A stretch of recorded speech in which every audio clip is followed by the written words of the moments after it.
Bailey. From Centennial High School, he will be performing a spoken word called More Than a Sub. Please join me in welcoming Zachary Bailey.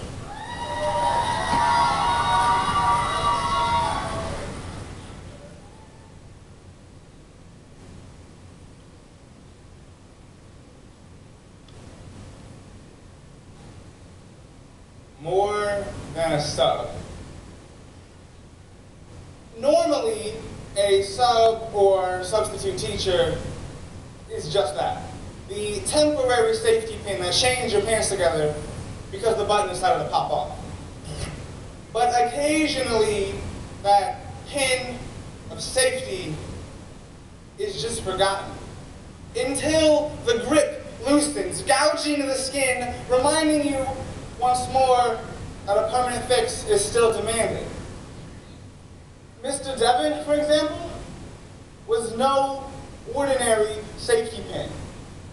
Shoulders back, fists slightly clenched, eyes relaxed on a bald head accompanied by a half smile, only a real father in his pride would show. Walking into the room like the real man he was,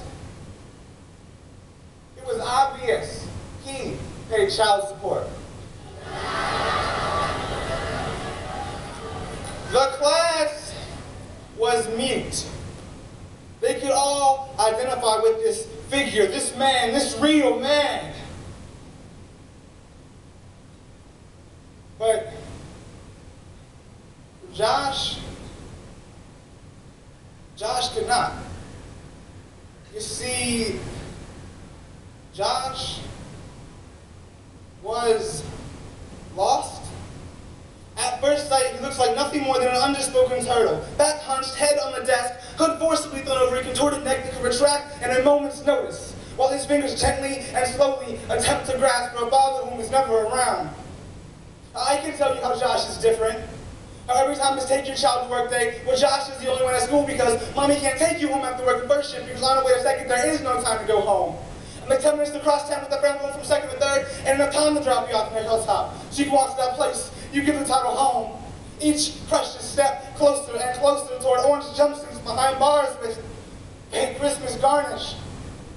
If you take that image in Josh's head, plus the fact that he had no one to talk to, plus schoolwork, plus a domestic family that only looked to making his life resemble that of the broken needle on his turntable, forever digging permanent grooves into a broken record album.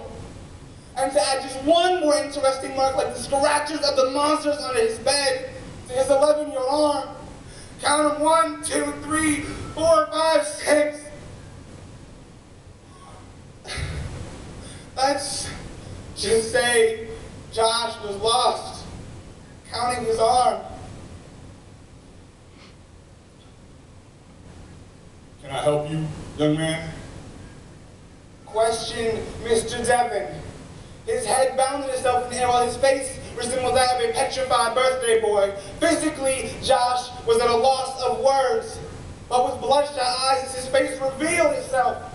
Mentally, Josh was far from speechless.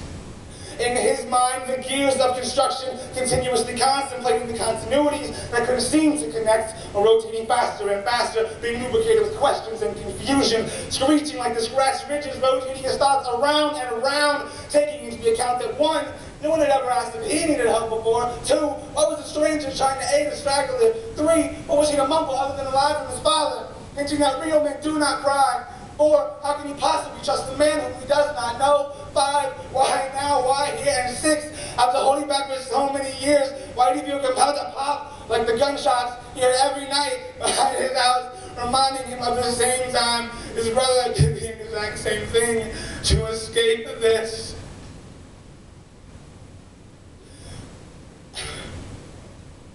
But unlike Josh, his brother never had a safety pin. Sagging pants 3 sizes too large for his emaciated soul. Pants that he wore every single day, hoping that one day it wouldn't be 3 sizes too big. Because he would have grown into a man to fit those pants. A man like Mr. Devon the safety pin.